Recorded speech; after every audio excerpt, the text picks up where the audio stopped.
আসসালামু আলাইকুম রহমতুল্লাহ। কেমন আছো সবাই? আশা করি মহানবুল আলমিনের অশেষ দয়া ও মেহেরবানিতে সবাই ভালো আছো। আমিও ভালো আছি।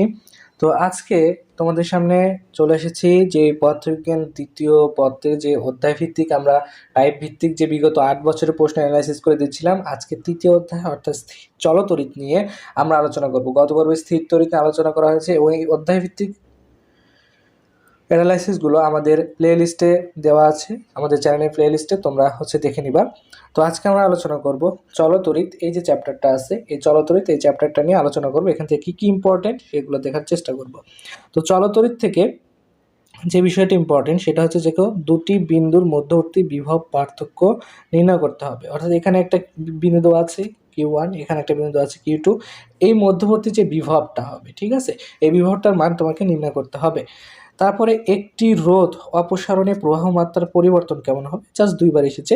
উৎপন্ন তাপের হিসাব, এই যে টাইপটা ভাই, এই টাইপটা খুবই খুবই খুবই ইম্পর্টেন্ট। উৎপন্ন তাপের হিসাবটা ইম্পর্টেন্ট। তারপর হচ্ছে বাল্বের পূর্ণ ঔজ্জ্বল্য শ্রেণীতে বা সমান্তরালে।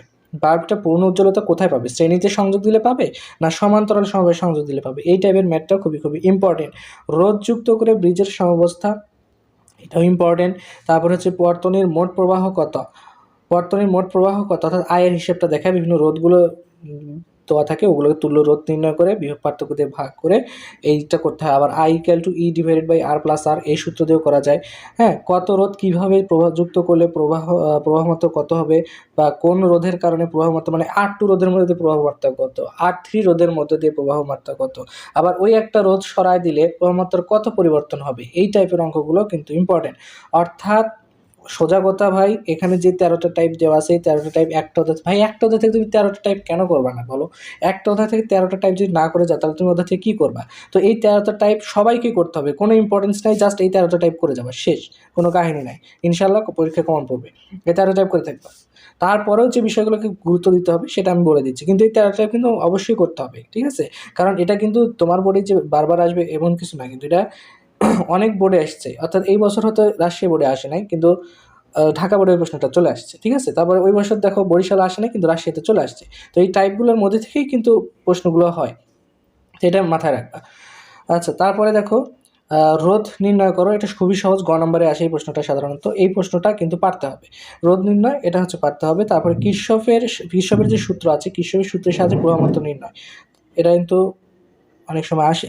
চিত্রসহ বর্তনী সাজে, এটা খুব প্র্যাকটিস করে যাবা, চিত্রটা দাগাবা এবং চিত্রসহ বর্তনীর যে প্রবাহ মাত্রা নির্ণয়ের বিষয়টা আছে সেটা তুমি দেখে যাবা, ঠিক আছে? তারপর অভ্যন্তরীণ রোধের মান, অর্থাৎ যে I = E+R+R, এই যে ছোটো হাতের আটটা আছে না, ওই আটটার মান নির্ণয় করতে বলছে। আচ্ছা, তো অভ্যন্তরীণ রোধের মান, ওই আটটার মান তুমি নির্ণয় করবা।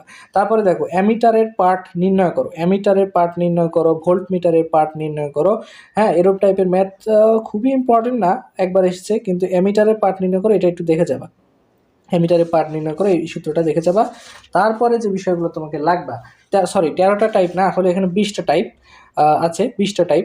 তো 20টা টাইপ অন্তত কষ্ট করে একটু দেখে যাবা, কারণ অনেক কিছু টাইপ আছে জাস্ট একবার আসছে, তো বেশি দেখতে হবে না। আর কিছু টাইপ আছে যা দেখো যে বারবার আসছে, যেমন গ্যালভানোমিটারের মধ্যে দিয়ে প্রবাহ জি এর মানটা নির্ণয় করতে বলছে, এখানে কিন্তু 5-6 বার আসছে।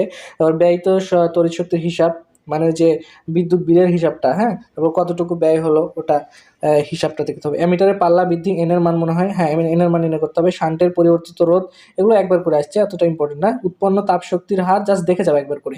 তড়িৎচালক শক্তি, ই এর মানটা দেখে যাবে। চাবি খোলা বন্ধ অবস্থায় প্রবাহ, এটা একটু ইম্পর্টেন্ট, 20 নম্বরটি একটু ইম্পর্টেন্ট, ঠিক আছে? যে চাবি খোলা অবস্থায় বর্তনী প্রবাহ কত, চাবি বন্ধ অবস্থায় বর্তনী প্রবাহ কত, এরকম টাইপগুলো খুবই খুবই ইম্পর্টেন্ট। তো ঠিক আছে, অধ্যায়ভিত্তিক অ্যানালাইসিসটা পরবর্তীতে আমরা আপলোড করব, ভৌত আলোক বিজ্ঞান। তো এই পর্যন্ত তোমরা যে ভিডিওগুলো দেওয়া হয়েছে সেগুলো দেখবা। খোদা হাফেজ।